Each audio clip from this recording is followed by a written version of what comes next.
Hello, History 1 students. This is Mrs. Politsky, and I have your notes for Chapter 21, Section 3, Life on the Home Front. And we're going to talk a little bit about basically the role of women, the role of minorities, and how that all was kind of playing forth and what the average ordinary person was having to go through during this period of time. So, in Roman numeral 1, women and minorities gained ground during this period of time. How many women worked in factories, shipyards, and other manufacturing plants during World War II? Well, just so you know, there were quite a few. So when the Great Depression ended, roughly the war created 19 million different jobs, but because of the number of men that were going off to fight, there was a high demand for women, even mothers, women who were married, to come back into the workplace and to work. And so 2.5 million women went to work in some type of manufacturing for the most part during the war years. And that doesn't count even, in rural America when we talk about, women who were living on the farm and the number of farm wives that had to go out and help with chores or actually had to be responsible for cutting hay or planting and harvesting crops. So it certainly did take a great toll on our country. But defense plants, they were in dire need of women. And so this gave women an opportunity to learn some skills that were kind of what you would call jobs that men would hold. So you had women that were basically learning how to weld, for example, which was not necessarily a job that you would hear a lot about with women going into during this period of time, but because of the need, a lot of women stepped up and they learned how to do these kind of things. And as a result, we have, this generation of women that basically were able to do some things that they had never done before. But what's interesting is when the war is winding down, a lot of these women went back to their old way of life, meaning that they quit their jobs or they went back to their families and allowed men to come back into the workplace.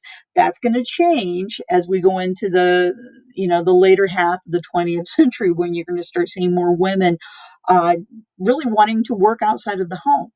Okay. As far as race is concerned, African Americans, for the most part, were gaining some leverage here. Back in the 1940s, a man named A. Philip Randolph, who was the head of the Brotherhood of Sleeping Car Porters, this was a major labor union of African Americans, primarily those associated with the railroad. And he told President Roosevelt that, they were organizing a march on Washington and that they kind of had an estimate between maybe 10 to 50,000 people that they thought were going to show up. And that certainly kind of made our president a little bit concerned because he didn't want to have to deal with the labor issue during the war. And so he promptly sat down at his desk in the Oval Office and wrote up an executive order known as Executive Order 8802. And what this order basically did is it ended discrimination in employment of workers in the defense industry. And so, in other words, no discrimination in employment. If you're going to be getting government funds based on race, creed, color, or national origin. And because of this allowed the government to establish the Fair Employment Practice Commission, which really was an agency established to enforce this order, but it was really the first civil rights agency created by our government. And in a way, this is great because this is going to stick around after the war when we start looking at um, agencies that receive or businesses that receive government funding and basically living up to fair hiring practices as we go forth. When we talk about Hispanic workers, we had a labor shortage, obviously, in manufacturing, but we also had a huge labor shortage when we talk about agriculture. So the government created a program known as the Barcero program. And this was created in 1942 primarily to help in the southwestern part of the United States, like parts of Southern California and parts of Arizona, where there's a lot of produce crops that are raised. And what it would allow is for roughly 200,000 Mexicans to come into the United States with the primary purpose of working as harvesters to harvest fruits and vegetables. In some cases, they also eventually start working with the railroads. They were building and maintaining railroad lines. This program would be on the books well after the end of World War II. Actually, it was on the books until 1964, until there was some economic issues that people were concerned about, and it kind of got alleviated. But needless to say, there were a lot of people on the move. If you take a look at this map, you had people that were moving into all parts of our country. You had a lot of people in the Midwest that were heading west, some people in the South heading west or north. But needless to say, if you would ever get around people who lived through the war years, there's a pretty good chance that somebody within your family probably knows of someone that probably had to move. I know, on a personal level, my grandparents, they were newlyweds roughly the time that Pearl Harbor was bombed. My grandfather was drafted, but my grandparents eventually were moving off to Oregon during the war years. And my grandmother followed, and eventually my dad would be born out in that part of the country. The deal is, a lot of families had similar stories. Not all of these people stayed where they moved to after the war. Some went back home. But when we talk about the West and the southern part of the United States, because of the climate and the fact that our cities were growing and new industries were kind of popping up in those parts of the country, the Sun Belt, as we would call it, really did kind of, start booming at that period of time. So, needless to say, a lot of people on the move. And when people are on the move, especially in areas where there might not have been a huge population to start with, you can have some housing issues. And there was a housing crisis in the 1940s because we had all these new workers coming in, even in the Midwest, with the ordnance factories that you would have found in parts of like Nebraska and Iowa. Some of these communities didn't have enough pre-existing homes that they had to build trailer parks, or they had to allow the workers to set up tents, and so you had basically like a tent city during part of the work year. So in 1940, Congress passed the Lanham Act, and what it was going to do is provide additional money for housing. And roughly $150 million was put aside for that. And so what you might have seen is government built housing. Some people might say this is kind of like the precursor of the projects. And it probably has a little bit to do with that. But this money basically set up housing programs. Eventually, the National Housing Agency would be established. So why did Roosevelt establish this? And that was to coordinate all government housing programs. Uh, all in all, roughly 1.2 billion dollars is going to be set aside to build prefabricated homes. And what's interesting is once the war ends, prefabricated homes is the way we're going to start building a lot of houses in the years to come, especially during the baby boom. But for the most part, it allowed for a lot of people to have a place to live. Roughly 2 million people lived in government housing that was built during this period of time. Not to say that everything was chipper, but there was some issues with racism during this time period, probably because of the fact that we had a lot of people that were migrating into different areas. We had talked a little bit about the Great Migration back when we discussed World War One, but we have another series of migration that's going to happen again with the Second World War. And so a lot of African Americans were coming out of the Deep South and heading north to places like Chicago and Detroit, where there were lots of manufacturing jobs. And as a result, there's going to be some intolerance and butting of heads. And that occurred on June 20th, 1943. It was during a kind of a hot spell in parts of Michigan. It actually kind of started around Belle Isle, which is a park near Detroit, and roughly 100,000 people had gathered there to kind of do some swimming and gather by the beaches. And it starts with a couple of groups of women, teenage girls, both black and white, that are basically fighting one another. And as this fighting happens, it kind of triggers a series of violence that's going to happen throughout the city. And all in all, you had a lot of people that were killed, roughly 25 African Americans and 9 whites. And certainly, you know, you're going to have issues not only in Detroit, but you're going to have issues in other cities as well. Um, Letter C. What was the complaint many Americans had against zoot suits? This kind of talks a little bit about an event that happened in June of 1943, primarily in Southern California. Zoot suit, just so you know, was a suit that was very baggy, kind of like what these guys are wearing down here. And part of that was so you could dance in it. Remember, this is the era of swing dancing, big bands, all that. And because of the war effort, fabric was kind of one of those things that was being kind of rationed. And so these suits were seen as being very patriotic because they were very baggy and they had pleated pants and the jackets were oversized and the hats were big and all this. And so people typically were wearing what we call a victory suit, which was a suit that didn't have a vest. It didn't have like pants that had cuffs on the bottom of the trousers. Jackets for men were actually becoming shorter. In many cases, the collars or the lapels were very narrow, if there were any lapels. And for the most part, it was to basically ration the fabric so that it could be used elsewhere. And so there were a group of sailors and soldiers that were gathering in parts of Southern California outside of uh, Los Angeles. And what they did is they started picking fights with these young zoot suiters, who many of them were Mexican Americans, but there were other um, people involved in this other than Mexican Americans, but Mexican Americans were primarily targeted here.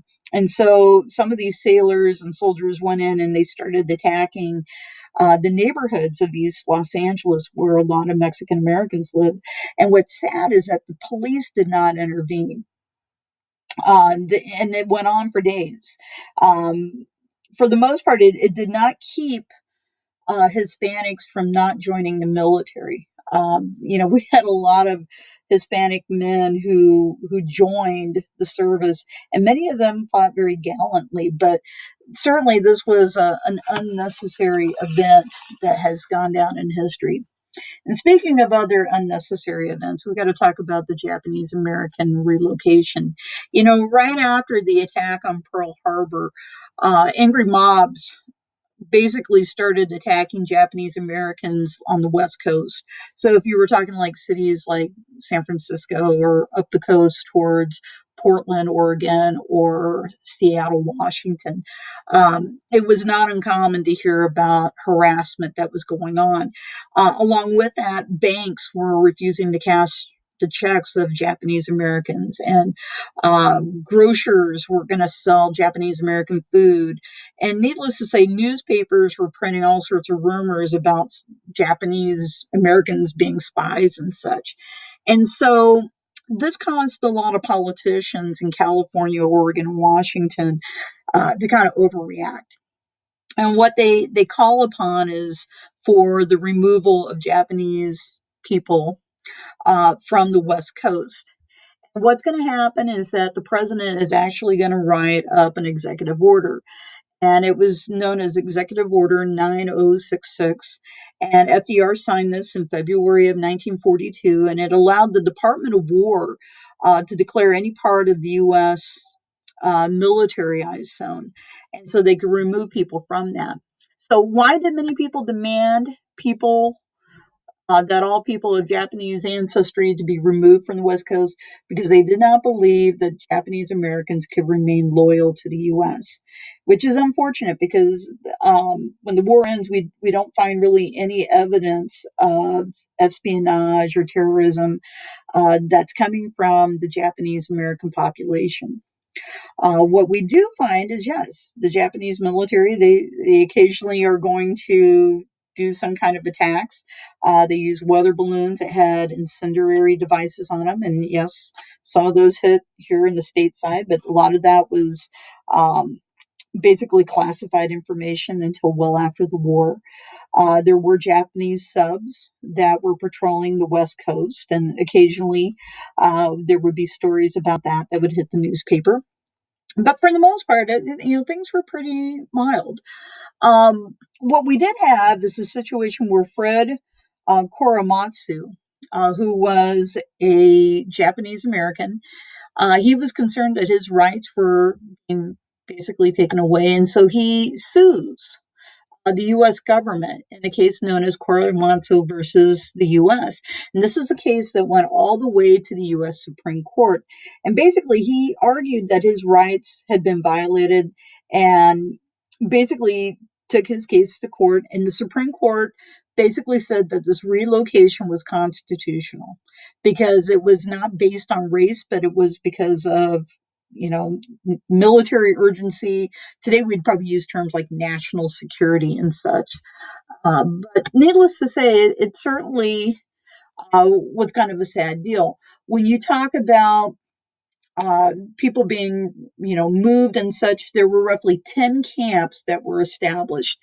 And this area on the map here that's kind of pink, this would be the militarized zone. So basically, areas that are fairly close to the coast. You see here, even in parts of southern Arizona, that would be included. And the camps primarily are located outside of that region, with the exception here in southern Arizona. If you've ever been in this area, this is kind of a hostile region, especially in the warmer months, because it's really hot and arid and such. But there were even camps in Colorado, Montana, Heart Mountain, not very far from Yellowstone, Cody, Wyoming, that area, even down here in the Arkansas. And there were roughly 120,000 Japanese Americans that were interned there. And this internment lasted until basically 1945. And part of that is because of this Korematsu lawsuit. Even though the court ruled that this was okay, it did not necessarily take very long for the Supreme Court to basically do what we call an ex parte endo, which basically says that loyal American citizens, meaning like if you were a Japanese ancestry, but you were born here in the United States, a U.S. citizen could not be held against their will. And because of that, the government starts releasing people in 1945. But usually, when we look at the term here, by that time, we're kind of winning this war, and I think people didn't see the Japanese as being a huge liability as far as our country. Just so you understand, the government is going to eventually try to right this wrong. And 1988, President Ronald Reagan actually apologizes to Japanese Americans who were interned on behalf of the United States government. And he signs a piece of legislation that's going to grant each survivor that had been interned in those camps $20,000. Okay, and that's well over 30 years ago. But needless to say, that is one way to kind of right the wrong, I guess. As far as everyday life, we do have to talk a little bit about what was going on. And really, people who lived through this period of time probably remember this as the time of rationing. So on the home front, problems existed during World War II in addition to housing problems and racial problems. And one of the big things was this concern about inflation. Prices were rising, materials were in short supply. And so the government establishes the Office of Price Administration, or the OPA, with the hopes of actually coming up with some ideas to help resolve these problems. They also create the Office of Economic Stabilization, or OES, and this office, for the most part, regulated wages and the price of farm products. So when we talk about the sale of milk or the sale of eggs or meat products and such, that's all going to be under the administration of the government. And part of that was to keep, you know, inflation under control. It's to keep prices stabilized so that those people who want those products aren't going to, start, kind of price bidding them up. Along with that, aside from price controls, the government did set up the War Labor Board, and it basically tried to prevent strikes. A lot of unions pledged no strike pledges. They were willing to mediate their disputes rather than, taking them to the street. But uh, why did the government begin rationing consumer goods? And part of that is, again, all about this inflation. We wanted to make sure that the prices were low, but we wanted to make sure there was enough available of certain goods to the military. And as a result of that, people had to start carrying ration books. And we're going to take a look at that here in just a second. When we talk about scrap drives, the military was always looking for certain goods. And granted, fuel was in short supply. And so a lot of people were basically being encouraged not to, to drive very far. Part of that was because there was a need for the fuel, but a need for the rubber for the tires. And so people had to have certain stickers on their windshield of their vehicle that basically said how many gallons of fuel a week they could get. Speed limits were lowered to 35 miles an hour, which seems really insane in this day and age. But the idea was to kind of encourage people to stay in their hometowns, and it worked. Okay, there were some people that had um, basically a little more privileges of driving, and part of that had to do with where you lived and your occupation. So, for example, if you lived on the farm in the 1940s, you probably had a few more ration coupons than maybe a person who lived in town, and this gave you an opportunity to do a little more driving. But part of that was with your livelihood rather than just for fun. Scrap drives, there was a great need for steel and such. And so people were encouraged to, go, out there looking for their old recyclables. Not only that, but oils and fats. So like if you were frying a bacon, the oil that came from that was actually saved and collected. And a lot of that was used because of the glycerin to make explosives, which sounds kind of crazy, but yeah, people did that. But most people probably had something that looked like this. These are the ration coupons that you were going to need if you went shopping. Blue coupons, or AKA the blue points, and the red coupons, the red points. Blue coupons basically controlled processed foods. It would be like your canned stuff. Your red coupons were used for a lot of things like meats and fats and such. And then you might have other coupons for things like sugar, oil, or sugar, coffee, shoes, of all things. And if you wanted to buy those things, you had to have the coupons. So people, like if you were wanting to, celebrate a birthday or something and you wanted to buy somebody something, like make a cake or something of that nature, you might have had to save up your coupons for a considerable period of time. Now, the people who really lucked out on this were probably those who lived on the farm. If you could butcher your own meats, then you really didn't have to worry so much about the coupons. If you had, basically cows that you milk, you'd have dairy available, so you didn't have to worry about that. If you had chickens, you'd have eggs. But if you lived in town, this was important. All right. Thank you very much.